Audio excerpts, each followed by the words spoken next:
Място. Така. Място. Супер, дървисваме се. Така, супер. Отиди при него, показвайки жеста, показвайки жеста. Място. Показвайки жеста. Място. Така. Стоп, махни ръката. Ела към мене.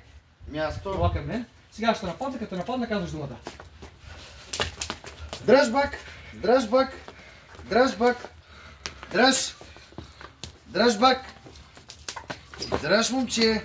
Дръж. Уй! Закапвам се, видели го, бе. Бах си нека. А той трябва да капи ръка. Дръж бак. Това е много хубаво. Браво, че. Дръж бак. Дръж. Така, идеално. Сега ще потом да прескоча вече. Да прескоча на ръката. Дръж бак. Виждаш това е идеята? Така. От една страна е хубаво да задържи, но все пак при много голям натиск трябва да превключи. Защото тази натиск може да му нанасям поражение, може да е с нож, може да е с палка и не е грешно да превключи. От ръката, на която му нанася поражение. Дръж бак. Супер. Браво, момче. Супер. Това ще опитам на тази да превключа. Дръж бак.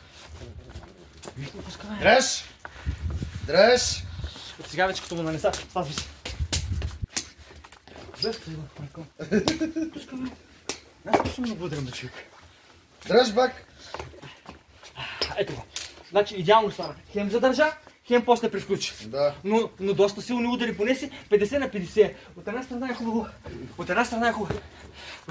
хубаво да задържи, но от друга страна, когато пък много прекалено станат ударите, които е понесъл, хубаво да превключи. За да предпази от това оръжие. Хубаво, команда почти много му се